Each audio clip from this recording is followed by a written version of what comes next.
আমাদের সঙ্গে এই মুহূর্তে স্টুডিও উপস্থিত রয়েছেন জয় মল্লিক, বিজেপি মুখপাত্র। আমাদের সঙ্গে রয়েছেন রাজু ঘোষ, রাজনৈতিক কর্মী, তৃণমূলকে সমর্থন করেন।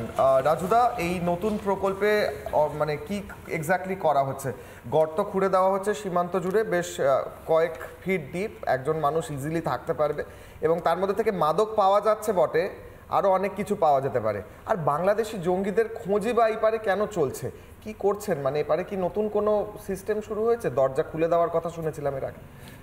দেখুন, এইখানে যে জিনিসটা, এখানে নদিয়ার মাঝদিয়াতে একটা ঘটনা ঘটেছে, যে দেখা যাচ্ছে যে বাংকার পাওয়া যাচ্ছে এবং তার মধ্যে কাপ সিরাপ, নিষিদ্ধ কাপ সিরাপ সেখান থেকে প্রচুর উদ্ধার করছে বিএসএফ।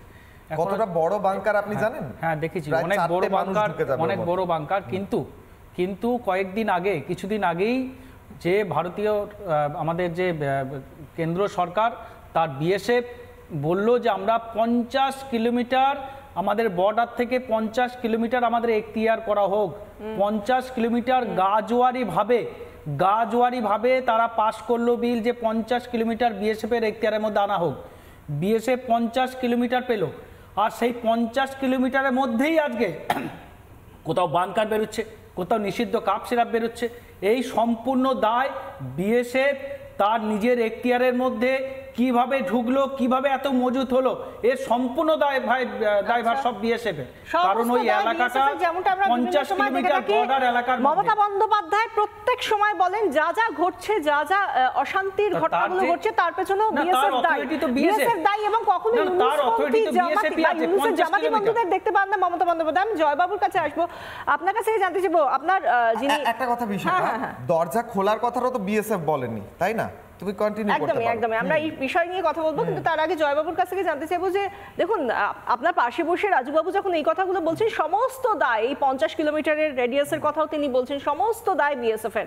তিনি যে দলকে সমর্থন করেন সেই দলের সুপ্রিমো এই কথাই বলে থাকেন, কার্যত সেই সুরটাই রাজুবাবুর মুখেই শোনা যাচ্ছে। এটা কি সমর্থন করেন?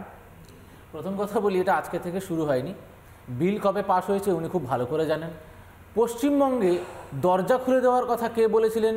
মুখ্যমন্ত্রী নিজে, সেটা সকলে জানেন। আর কয়েকটা একটু ডেটা দিয়ে দিই। কয়েকদিন আগে অবধি আপনাদের টেলিভিশন চ্যানেলে আপনারা দেখিয়েছেন যে জঙ্গি ধরা পড়ছে, সেই জঙ্গির ভোটার কার্ড আছে, একটা ভোটার কার্ড না, দুটো ভোটার কার্ড, দুটো আলাদা আলাদা বিধানসভায় সে অলরেডি সেই ভোটার কার্ড দিয়ে ভোট দিয়ে দিয়েছে। এবার বলুন তো, একটা ভোটার কার্ড পেতে হলে যে রেসিডেন্সিয়াল সার্টিফিকেট, সেটা কে দিচ্ছে? তৃণমূল নেতা রত্না বিশ্বাসরা দেন তো? কি রাজুবাবু দেন তো? আমি বলছি জঙ্গি ঢুকলো কোথা থেকে? আমি বলছি জঙ্গিগুলো, ম্যাডাম আমার একটা ছোট কথাগুলো আপনাদের দলের স্টেটমেন্ট কি না? আমার একটা ছোট্ট প্রশ্ন আপনার কাছে, জঙ্গিগুলোকে কি মানি ব্যাগে করে নিয়ে আসা হয়?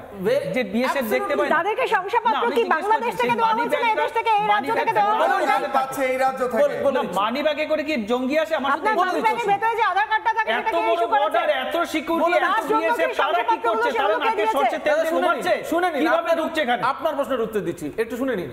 কেন্দ্র সরকার, জয়বাবু, এটা একটা ভ্যালিড কোয়েশ্চেন। বিএসএফ যদি এই রাজ্যের একদম সীমান্তের কাছে মানুষ সমান বাংকার পাওয়া যায়, যদিও সেই বাংকার খুঁজে পাওয়া, সেই কাজ করা, সেখানে বাংকারে কি রয়েছে সেগুলো দেখা, সেটা বিএসএফই করছে। কিন্তু আমার প্রশ্ন হচ্ছে, এতদিন ধরে সেই বাংকার থাকবে কেন? কেন আমাকে কিংবা বিশাখাকে কিংবা আমাদের প্রত্যেককে ভাবতে হবে যে বাংকারের মধ্যে অনুপ্রবেশকারীরা, জঙ্গিরা লুকিয়ে আছে? তার মধ্যে থেকে কিন্তু কয়েক কোটি টাকার সেটা পাওয়া যাচ্ছে, এমন নয় যে পরিত্যক্ত বাংকার। প্রথম কথা হচ্ছে, যখন কেন্দ্র সরকার এই সীমান্ত মানে বর্ডারকে ফেন্স করতে চাইছে, তখন রাজ্য সরকারের এই ফেন্সিংয়ের জন্য যে জমি দেওয়ার কথা, সেইটা নিয়ে যে তৎপরতা বা তাদের যে উৎসাহ থাকার কথা, সেই তৎপরতা এবং উৎসাহ কিন্তু আমরা এই রাজ্য সরকারের কাছ থেকে দেখতে পাই না। বরং উল্টে সেই জমি পাওয়া যায় না, সেই উত্তর কিন্তু রাজ্য সরকার কোনোদিন দেবে না। একটু শেষ করে দিই, এক এক করে বলি। যে রেসিডেন্সিয়াল সার্টিফিকেটের কথা বলা হচ্ছে, সেটা দিচ্ছে তৃণমূল। আধার কার্ড ফেক বানিয়ে দিচ্ছে এখানকার তৃণমূল নেতা। আপনি বলবেন এইবার ওই পার থেকে আসছে কি করে পাসপোর্ট তো কেন্দ্র সরকারের অধীনে আসে।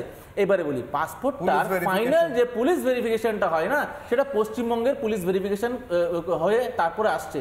পুলিশ ভেরিফিকেশন করছে কি, অলরেডি যার নামে কেস আছে তাকে বলে দিচ্ছে ওকে, অলরেডি যার নামে পুরনো পুলিশ ট্রেল আছে তাকে বলে দিচ্ছে ওকে।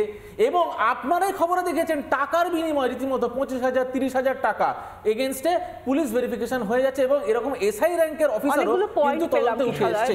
নানা ধরনের কন্টেন্ট দেখার জন্য লাইক করুন, শেয়ার করুন আমাদের ফেসবুক পেজ, সাবস্ক্রাইব করুন আমাদের ইউটিউব চ্যানেল।